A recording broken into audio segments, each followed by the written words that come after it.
நலாஸ் நாட்டு சர்க்கரை நலமுடன் வாழ நலாஸ் இந்தியாவிலேயே நாட்டு சர்க்கரைக்கு ISI முத்திரை மற்றும் அக்மார்க் அங்கீகாரம் பெற்ற ஒரே நிறுவனம். தொடர்புக்கு 9047045000. திண்டுக்கல் மாவட்டத்தில் ஆத்தூர் தாலுகாவில் இருக்கிற பெருமாள் கோயில் பட்டி அந்த ஊரில் ஒரு வன்முறை சம்பவம் நடந்திருக்கு. 2 தரப்பினருக்கிடையே மோதல். அந்த பிரச்சனையை தீர்ப்பதற்கு காவல்துறையோ மாவட்ட நிர்வாகமோ முழு மனதோடு ஈடுபடாத காரணத்தினால தான் இந்த பிரச்சனை தொடர்ந்து இருந்து கொண்டிருக்கு. 2003 இந்த பிரச்சனை இருக்குது. 22 வருஷமாக பெருமாள் கோயில் பட்டிங்கிறது இட்ஸ் கம்யூனலி சென்சிட்டிவ் பிளேஸ். எப்பெல்லாம் திமுக ஆட்சியில் இருக்கோ அப்போல்லாம் பிரச்சனைகள் ஸ்கேலப் ஆகும்.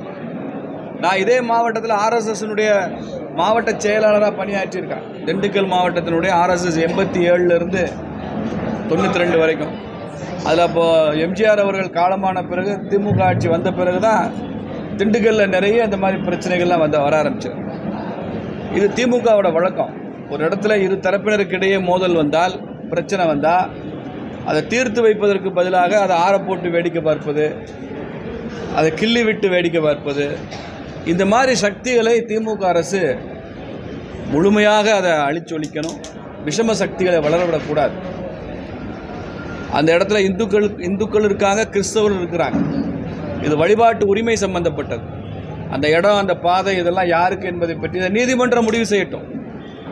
இப்போ கூட நான் எஸ்பிகிட்ட பேசிட்டு தான் வந்தேன். நீதிமன்றத்தில் வழக்கு இருக்குது சார், ரெவென்யூ ரெக்கார்ட்ஸும் நாங்கள் சப்மிட் பண்ணியிருக்கோம், முறையாக ஆய்வு செய்து நீதிமன்றம் என்ன தீர்ப்பு சொல்கிறதோ அதை அரசாங்கம் ஏற்றுக்கொள்ளும்னு சொல்லியிருக்கோம்னு சொன்னாங்க. நீதிமன்றம் என்ன தீர்ப்பு சொல்கிறதோ அதை இந்துக்களும் ஏற்றுக்கொள்வாங்க, கிறிஸ்தவர்களும் ஏற்றுக்கொண்டு தான் ஆகணும். நீதிமன்றம் சொன்னதை ஏற்றுக்கொண்டு தான் ஆகணும். ஆனால் அதுவரை அங்கே வன்முறைக்கு இடமில்லை என்ற நிலைமையை உருவாக்க வேண்டியது திமுக அரசாங்கத்தினுடைய பொறுப்பு.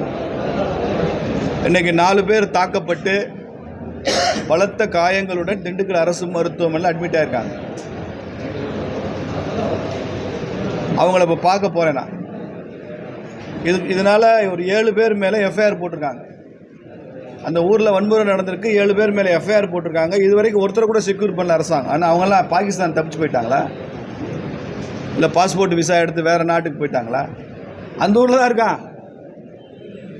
7 பேருமே எஃப்ஐஆர் போட்டு கணக்கு காமிச்சிட்டு அவங்கள செக்யூர் பண்ணி ரிமாண்ட் பண்ண வேண்டாமா? காவல்துறை உடனடியாக அந்த குற்றவாளிகள் மீது அவர்களை செக்யூர் பண்ணி ரிமாண்ட் பண்ணணும், அவங்க சிறையில் அடைக்கணும். அதுக்கப்புறம் வழக்கு விசாரணை அப்புறம் பார்த்துக்கலாம். காயம்பட்டவர்களுக்கு அரசு மருத்துவமனையில் சிகிச்சை பெற்று கொண்டிருப்பவர்களுக்கு மாவட்ட நிர்வாகம் நஷ்டஈடு தரணும். ஏன்னா இந்த பிரச்சனை திடீர்னு ஓவர் நைட் வந்ததில்லை, 22 வருஷமாக இருக்குது. அதை வேடிக்கை பார்த்து கொண்டு இருக்கிற இந்த அரசாங்கம். வழிபாட்டு உரிமை இருக்குது எல்லாருக்கும். இங்கே மூத்த அமைச்சர் இருக்கிறார், 2 அமைச்சர்கள் இருக்காங்க இந்த மாவட்டத்துக்கு. அந்த அமைச்சர் தொகுதி ஆத்தூர் பெரியசாமி, பெரியசாமி அவருடைய தொகுதி. இதில் இந்து சாமி பெருசா கிறிஸ்தவ சாமி பெருசாங்கிறது முக்கியம் இல்லை. உள்ளுக்குள்ளே பெரிய சாமிகள் யாரும் உள்ளே புகுந்து விளையாடக்கூடாது, அதான் ரொம்ப முக்கியம். அதனால் அமைச்சரும் பொறுப்பேற்றுக்கொள்ளணும் இந்த வன்முறை சம்பவத்திற்கு. அவர் தொகுதி, அவர் அந்த ஓட்டுகளை வாங்கி தான் ஜெயிச்சிருக்கு. 2 தரப்பு ஓட்டுகளை வாங்கி தான் அவர் அமைச்சராக இருக்கார். எந்த ஒரு தரப்புக்கும் அவர் ஆதரவாக செயல்படக்கூடாது. பாரபட்சம் இல்லாமல் செயல்பட்டால் தான் அமைச்சர், இல்லைன்னா அந்த தொகுதிக்குள்ளே அவர் நுழைய முடியாது. அதனால் நாங்கள் இன்னும் 1 வாரம் காத்திருப்போம். திரும்ப அந்த ஊருக்கு நாங்கள் போக போகிறோம். இன்றைக்கி நாங்கள் எஸ்பி அவர்கிட்ட பேசியிருக்கோம், பீஸ் மீட்டிங் ஏற்பாடு பண்ணுங்கன்னு சொல்லியிருக்கோம். நாளைக்கு எங்கள் மாவட்ட தலைவர் கலெக்டரையும் பார்க்க போகிறார். பார்த்து அனைத்து தரப்பு பேச்சுவார்த்தை அமைதி கூட்டம் நடத்தணும். அந்த கூட்டத்தில் நீதிமன்றம் சொல்வதை ஏற்றுக்கொள்வோம் என்கிற முடிவுக்கு உட்பட்டு வேறு என்னென்ன வகைகள் அங்கே வன்முறை இருக்கோ அதையெல்லாம் முழுமையாக நிறுத்துவதற்கு, அமைதி திரும்புவதற்கான முயற்சியை மாவட்ட நிர்வாகம் மேற்கொள்ளணும். பிஜேபி ஒத்துழைப்பு கொடுக்கும். இதில் சில விஷம சக்திகள் உள்ளே புகுந்து விளையாடுறதுனால தான் அந்த பிரச்சனை. 1 வாரத்திற்குள்ளே இதை சரி செய்யணும். அதே மாதிரி இன்னும் 2 நாட்களுக்குள்ளே எஃப்ஐஆரில் பதிவு செய்யப்பட்ட அந்த 7 பேர் மேலே நடவடிக்கை எடுத்து அவங்கள ரிமாண்ட் பண்ணலைன்னா 3வது நாள் பிஜேபி சார்பாக மிகப்பெரிய போராட்டத்தை நாங்கள் எடுக்க வேண்டியிருக்கும். இதெல்லாம் தாக்கப்படுவர்களை பார்த்து வேடிக்கை பார்த்துக்கிட்டு பிஜேபி கட்சி இருக்க முடியாது. ஒரு சில மத நம்பிக்கை உள்ளவங்களுக்கு பிரச்சனைனா எல்லா கட்சியும் ஓடி வர்றாங்க, அவங்கள வாக்கு வங்கியாக பார்க்குறாங்க. நாங்கள் இருக்கோம் உங்களுக்கு அப்படின்னு சொல்கிறாங்க. ஆனால் இந்துக்கள் தாக்கப்பட்டாலோ இந்துக்களுக்கு ஒரு பிரச்சனை என்றாலோ கேட்க நாதி இல்லை. இப்போ தாக்கப்பட்டு காயத்தோடு இருக்கிறாங்க. அமைச்சர் வந்து பார்த்துருக்கிறாரா? ஆறுதல் சொன்னாரா? ஒரு தரப்பு இல்லை, எதிர்த்தரப்பில் யாரும் தாக்கப்படுந்தா கூட அமைச்சர் போய் ஆறுதல் சொல்ல வேண்டியதானே? ரெண்டு தரப்புக்குமே பேச வேண்டியதானே? அவர் ரெண்டு தரப்புலையும் பேசி அமைதியை உருவாக்க வேண்டியதானே? நாங்கள் அப்படி தான் இப்போ அந்த ஊருக்கு போகிறேன்னு சொன்னேன். நான் ரெண்டு தரப்பினரையும் பார்க்கத்தான் சொன்னேன். கிறிஸ்தவர்கள் இந்துக்கள் ரெண்டு தரப்பினரையும் பார்த்து அமைதிக்கான வேண்டுகோள் விடுக்கிறேன். ரெண்டு தரப்புலையும் தாக்கப்பட்டிருந்தவங்களும் அவங்கள பார்த்து ஆறுதல் சொல்கிறேன்னு சொல்லிட்டு தான் நான் வந்தேன். ஒரு தரப்புக்கு நீதி மறுக்கப்படும் போது அதை வேடிக்கை பார்க்காது பாரதிய ஜனதா கட்சி. அதனால் ஊடக நண்பர்கள் இதை முக்கியத்துவம் கொடுக்கணும். இந்த மாவட்டத்தில் ஒரு பிரச்சனை, இரண்டு சமூகத்தினிடையே ஒரு பதட்டமான சூழல். அதே மாதிரி வக்கம்பட்டி கிராமத்தில் இதே பிரச்சனை இருக்குது, இதே மாதிரியான பிரச்சனை இருக்குது. எல்லாமே திண்டுக்கல் தொகுதிக்குள்ளே வருது, ஆத்தூர் தொகுதிக்குள்ளே வருது. ஆத்தூரில் தான் வருது, அமைச்சர் தொகுதிக்குள்ளேயே வருது. இது ஒரு அமைச்சருக்கு அழகல்ல. தனக்கு உட்பட்ட தொகுதியில் ரெண்டு இடங்களில் சமூக பதட்டமும் நல்லிணக்கம் குலையும் சூழலும் இருக்கிறது. அமைச்சருக்கு நல்ல பேர். எதுக்கு அமைச்சராக இருக்கிறார் அவர்? ஏன் எம்எல்ஏவாக இருக்கணும்? அதெல்லாம் சரி செய்ய வேண்டும் என்று வைக்கிறோம். 3 நாட்கள் கழித்து நாங்கள் போராடுவதா இல்லையா என்பதை மாவட்ட தலைவர் முடிவு செய்வார். காவல்துறை இதில் குற்றம் சாட்டப்பட்டவர்கள் மீது விரைந்து நடவடிக்கை எடுக்க வேண்டும் என்று வலியுறுத்துகிறோம். ஸ்டாலின் தொடங்கி வச்சிருக்கக்கூடியது வந்து பார்த்தீங்கன்னா இந்த ஓடிபி வாங்குறது உயர்நீதிமன்றம் வந்து தடை பண்ணி, ஆனால் இதுவரைக்கும் வந்து வாங்கியிருக்கக்கூடிய ஓடிபியில் ஏதாவது தவறு நடக்கும் பட்சத்தில் ஏன்னா அது திமுக பொறுப்பு ஏற்கணும். அதை பற்றி நீங்கள் திமுக பொறுப்பு ஏற்கணும். நீதிமன்றமே தடை விதித்த ஒன்றை இதுவரைக்கும் வாங்கிட்டோம், இதுக்கு மேலே தான் தடைன்னு சொல்லி டெக்னிக்கலாக பேசக்கூடாது. DMK the spirit of the judgement என்ன, அதுக்குள்ளே போகணும். நீதிமன்றம் இந்த ஓடிபி வாங்குறதை விரும்பவில்லை, அனுமதிக்கவில்லை, அவ்வளோதான். இதுவரைக்கும் வாங்கியதே தவறுன்னு அர்த்தம். அதை எந்த வகையிலும் பயன்படுத்தக்கூடாது.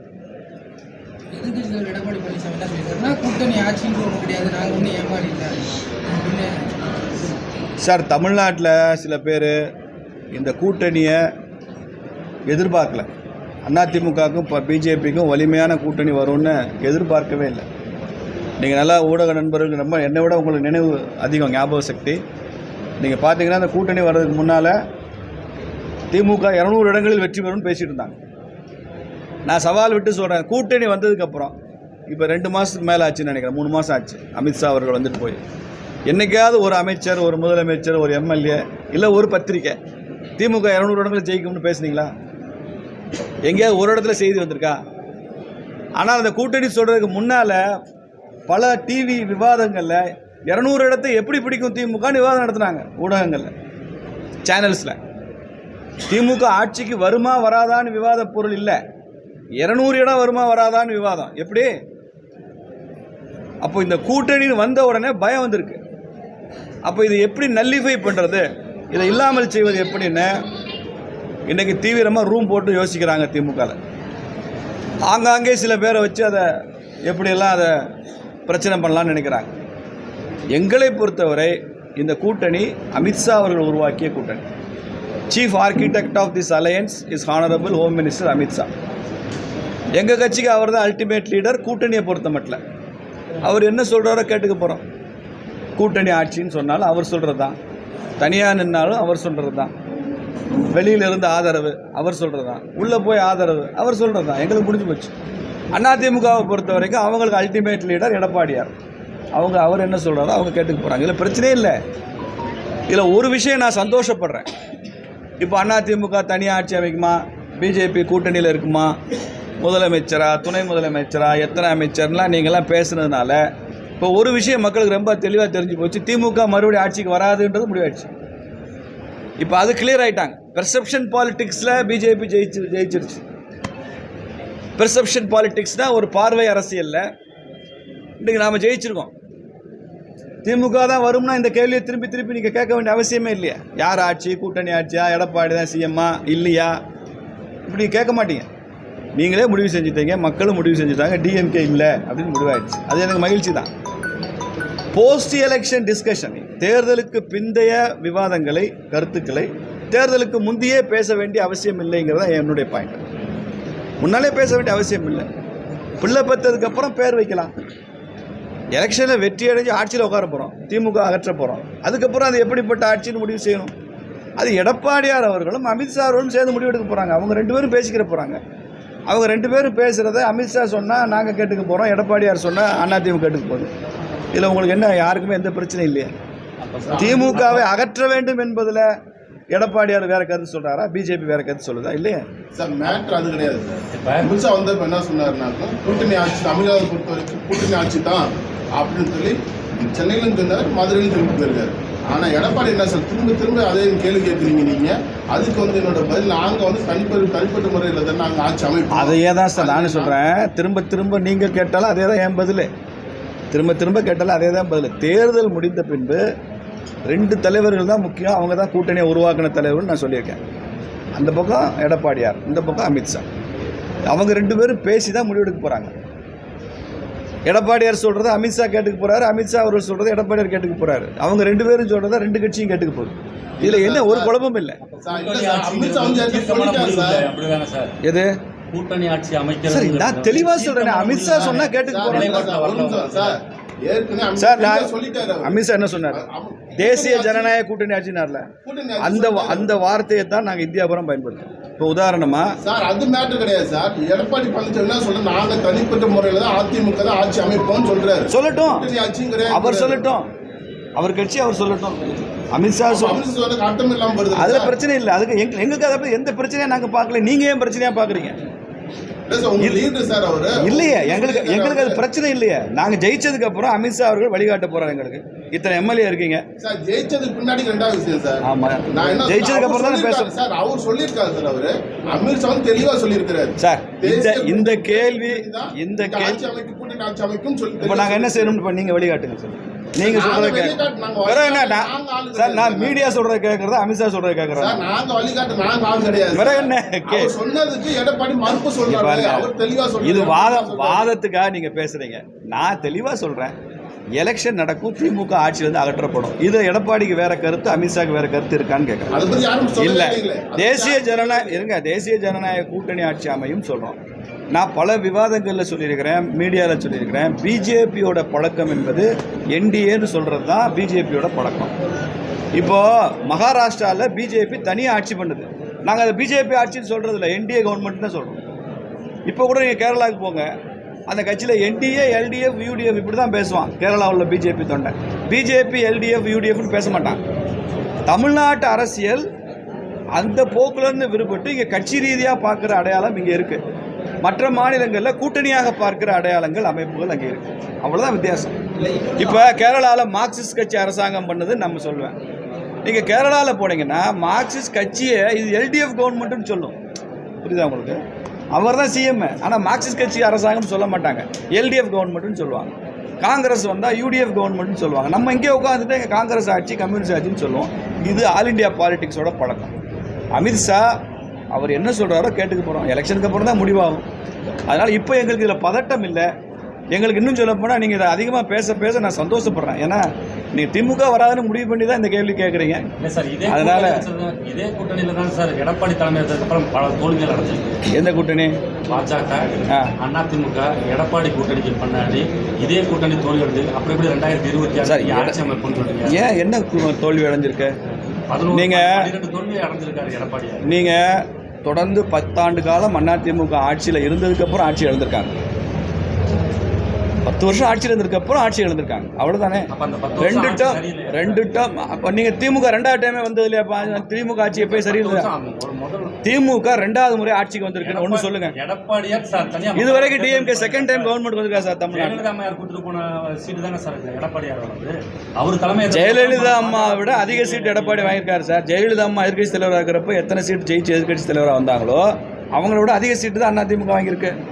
10 ஆண்டுகள் தொடர்ந்து அதிமுக ஆட்சியில் இருந்ததுனால மக்கள் ஆட்சி மாற்றம் வேண்டும்னு நினைச்சாங்க, மாற்றி ஓட்டு போட்டிருக்காங்க. இப்போ 5 வருஷத்துலேயே ஆட்சி மாற்றம் வேண்டும்னு நினைக்கிறாங்க, மாற்றி ஓட்டு போடுவாங்க. நீங்கள் அதிமுக 2 டேர்ம் இருந்து 3வது டைம் வர முடியலன்னு குறை சொல்கிறீங்களா? திமுக 2வது டைம் என்னக்கா வந்திருக்கா? கலைஞர் 70களில் முதலமைச்சர் ஆனார். அண்ணாதுரை காலமான உடனே கலைஞர் முதலமைச்சர் ஆனார். முதல் டேர்ம் அண்ணா அவர்கள் தலைமையில் ஆட்சி. அடுத்த டேர்ம் தான் கலைஞர் தலைமையில் ஆட்சி 71க்கு அப்புறம். அப்புறம் 77 ஏன் ஜெயிக்கல? அவர் 80 தேர்தலில் ஏன் கலைஞர் ஜெயிக்கல? 84 தேர்தலில் ஏன் ஜெயிக்கல? 89 சிஎம் ஆனார்ல, திரும்ப 91 நடந்த தேர்தலில் ஏன் ஜெயிக்கல? 1996 சிஎம் ஆனார், 2001 ஏன் ஜெயிக்கல? ஒரு தடவைக்கு மேலே கலைஞர் ஆட்சி வந்ததே இல்லையா திமுக? எம்ஜிஆர் தான் இது வரைக்கும் 3 தடவை தொடர்ந்து ஹாட்ரிக் அடிச்சிருக்காரு, 77, 80, 84. ஜெயலலிதா அம்மா 2 தடவை ஹாட்ரிக் இல்லாட்டி கூட கண்டினியூஸாக 2 தடவை வந்திருக்காங்க ஏடிஎம்கே. திமுக அப்படி வரலாறே இல்லையே. இந்த தேர்தல் அப்படி தான், 5 வருஷம் தான் முடிஞ்சு போச்சு, கதை போயிந்தி கான். அதனால தான் இந்த பதட்டம். அதை ஏதாவது கூட்டணிக்குள்ள விரிசலை உருவாக்கி மறுபடியும் கொண்டு போக முடியுமான்னு பார்க்குறாங்க. அது அந்த வேலை நடக்காது சார். அவர் கட்சிக்காக பேசுகிறார், முன்னால் இருக்கப்புறம் அவங்க ஆடியன்ஸு, அந்த ஆடியன்ஸுக்கு பேசுகிறார். அதனால் அது பிரச்சனை இல்லைன்னு சொல்கிறேன். நாங்கள் சார் கூட்டணியில் பார்ட்னர், நாங்கள் ஸ்டேக் ஹோல்டர்ஸ், நாங்கள் அது எங்களுக்கே பிரச்சனை இல்லைன்னு சொல்கிறோம். பிறகு என்ன அது பிரச்சனை இல்லையே? வெளியில் உள்ள திமுக என்ன பிரச்சனை இல்லை சார்? அதிமுக தலைமையிலான கூட்டணி இல்லை பாருங்க, பாஜக வந்த மாதிரி மற்ற பிற கட்சிகள் வர்றதுக்கு நீங்கள் எதுவும் முன்னெடுத்து அவங்கள்ட்ட சார்? நாங்கள் அதிமுக கட்சி கூட்டணி தலைமையில் தான் கூட்டணி. நாங்கள் வெற்றி பெற்றால், இந்த கூட்டணி வெற்றி பெறும்போது அதிமுக தலைமையில் தான் ஆட்சி. ஏடிஎம்கேலேருந்து எடப்பாடி தான் சிஎம், அதில் ஒன்றும் மாற்று கருத்து இல்லை. நாங்கள் திமுகவுக்கு எதிரான ஓட்டு சிதறக்கூடாது என்பதனால எல்லாரையும் வாங்கன்னு சொல்லி கூப்பிடுவோம். திமுகவுக்கு எதிரான இருக்கிற அத்தனை கட்சிகளும் எங்கள் கூட வாங்கன்னு கூப்பிடுவோம். திமுக கூட்டணியிலிருந்து விஜய் கூட வரலாம், எங்கள் கூட வரலாம், விரும்புகிறோம். ஆனால் விஜய் எடப்பாடி சிஎம் ஏற்றுக்கணுமே, ஏற்றுக்க மாட்டார்ல, அது அவர் தான் சிஎம் பாரு, பிரச்சனையாகும். சீமான் கூட வரலாம், எடப்பாடி சிஎம்மாக ஏற்றுக்கணும். பிஜேபி நம்ம ஒன்று சேர்ந்து வேலை செய்யணும், திமுகவை ஆட்சி அகற்றணும், அந்த அஜெண்டாக்குள்ளே வரணும், அந்த ஃப்ரேம் ஒர்க்குள்ளே வர தயாராக இருந்தால் யாராக இருந்தாலும் ஏற்றுக்கொள்ளணும். அதற்கான முயற்சி நீங்கள் முன்னெடுப்பீங்களா? பிற கட்சிகள் வந்து பேசும் வகையில் பாஜக எங்கள் தலைவர் நயினார் அவர்கள் அதை பற்றி முடிவெடுப்பார். எங்கள் மாநில தலைவருக்கு தான் ஹீ இஸ் எம்பவர்டு. எனக்கு அந்த அதிகாரம் இல்லை, நான் எனது விருப்பத்தை தான் சொல்ல முடியும். பட் இதில் முயற்சியாக எடுக்க வேண்டியது மாநில தலைவர். அன்வர் ராஜா வந்து டிஎம்கே சரியான முடிவு. நான் எடப்பாடியாரை பாராட்டுறேன். இப்போ பார்த்து அவர் பேட்டி கொடுக்கும்போது என்ன சொல்லியிருக்காங்க, ஏடிஎம்கோட நெகட்டிவ் வந்து பாஜக தான் அப்படின்னு சொல்லியிருக்காங்க. கூட்டணி டோட்டலாக மாறுது, தமிழ்நாட்டை பொறுத்த ஏடிஎம்கே மாறி போகுது, பாஜக கூட்டணி அவங்க நடக்குது நெகட்டிவாக உண்மை தான். அன்வர் ராஜா இதுக்கு முன்னால் எந்த தேர்தல் நின்னாரு? எந்த எலெக்ஷன் நின்னாரு? எம்பி ஆகிருக்காரு சார். எம்எல்ஏ ஆகிருக்காரு. யார் ஓட்டு வாங்கியிருந்தார்? பிஜேபியோட கூட்டணி தான் 2019. 2021 பிஜேபியோட கூட்டணி தானே அதிமுக. உண்டா இல்லையா சார்? கிராமப்புற உள்ளாட்சியில் பிஜேபி ஏடிஎம்கே கூட்டணி தான் நின்னாங்க 2019. அப்போ அன்வர் ராஜா எங்கே போனார்? பிஜேபிக்காரன் ஓட்டை வாங்குறப்பெல்லாம் அன்வர் ராஜா எங்கே போனார்? அவர் இருக்கிற ராமநாதபுரத்தில் பிஜேபிக்காரன் ஏடிஎம்கே ஓட்டு போடலையா? அன்வர் ராஜா ஓட்டு போடலையா? அப்போல்லாம் இனிச்சிச்சா பிஜேபி ஓட்டு? இப்போ கசக்குதா? அன்வர் ராஜா எடுக்கிற முடிவை அன்வர் ராஜா எடுக்கல, எங்கேருந்தோ எடுக்கிறாங்க. அந்த எங்கேருந்தோன்றது யாருன்னு உங்களுக்கு தெரியும், நான் அதை உங்களுக்கு சொல்ல வேண்டிய அவசியமே இல்லை. ஆப்வியஸ். அந்த எங்கிருந்தோ வித்தின் கோட்டு, எங்கேயோ கேட்ட குரல் மாதிரி எங்கிருந்தோ அன்வர் ராஜாவுக்கு இன்ஸ்ட்ரக்ஷன் வருது, செய்கிறாரு, அவ்வளோதான்.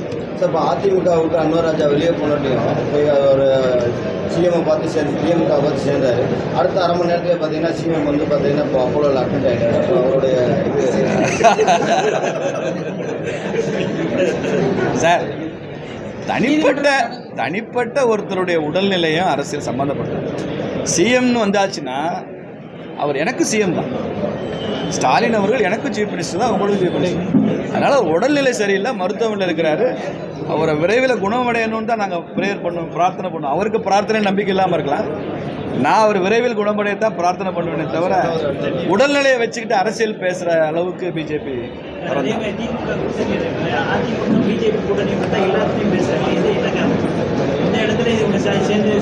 அதாவது நடக்கக்கூடாதுன்னு நீங்கள்லாம் விரும்புறது நடந்துருச்சு, நீங்கள் எதிர்பார்த்ததை விடவும் ரொம்ப வேகமாக நடந்துச்சு. இது இந்த கூட்டணி உருவாகாது, மறுபடியும் நம்ம தான் ஆட்சி, 200 இடம்னு கனவு கண்டுருந்தீங்க, அந்த கனவுல மண்ணெல்லி போட்டாச்சு. அதனால் அந்த பயம் வருது, அதனால் எல்லாரும் அதையே பேசுகிறாங்க. இப்போ ஏதாவது சின்ன சின்ன வார்த்தையில் வச்சுக்கிட்டு ஏமாளி இல்லை கோமாளி இல்லைன்னு 2-3 வார்த்தையில் வச்சுக்கிட்டு இதை எப்படியா உடச்சிட முடியுமான்னு பார்க்குறாங்க. அதனால் அப்படி எதிர்பார்க்குற எல்லாருடைய அந்த எதிர்பார்ப்பையும் பொய்த்து போகும்படி இந்த கூட்டணி பலமாக இருக்கும், வெற்றி பெறும். பாரதிய ஜனதா கட்சி கூட்டணியில் இருக்க ஓபிஎஸ், அதே மாதிரி டிடிவி தினகரன், ஜி.கே. வாசன், இவங்களெல்லாம் வந்து ஒரு எடப்பாடியார் தற்போது வரை அழைக்கல இல்லை சார். அப்போ வந்து அவங்க வந்து பிஜேபியோட மட்டும் கூட்டணியா இல்லை வந்து ஏடிஎம்கே கூட்டணி இல்லையா? தேசிய ஜனநாயக கூட்டணின்றது ஏற்கனவே இருக்குது, அதில் ஐயா ஜி.கே. வாசன் போன்றவங்களும் அதில் ஏற்கனவே இருக்காங்க. அதில் அதிமுகவும் இடையில வெளியில் போனாங்க, இப்போ திரும்ப வந்து இணைஞ்சிருக்காங்க. அதனால் அகில இந்திய அளவில் தேசிய ஜனநாயக கூட்டணிக்கு மோடி ஐயா தான் தலைவர். தமிழ்நாட்டில் தேசிய ஜனநாயக கூட்டணி அதிமுக தலைமையில் தேர்தலை சந்திக்கும். தமிழகத்தில் இல்லை சார், அவங்க ஏடிஎம்கே தலைமையில் அப்போ டிடிவி தினகரன்லாம் இருக்காங்களா? இல்லை, இருக்காங்க, எங்கள் கூட இருக்காங்க. உங்க கூட இருக்காங்க. அப்போ சீட்டு நீங்கள் கொடுப்பீங்களா, அவங்க கொடுப்பாங்களா? அது ரகசியம்ல, இப்போ வெளில சொல்ல முடியாது. எல்லா ரகசியத்தையும் இன்னைக்கே சொல்லிட்டேன்னா பிறகு உங்களுக்கு எல்லா சஸ்பென்ஸும் உடஞ்சு போகும்.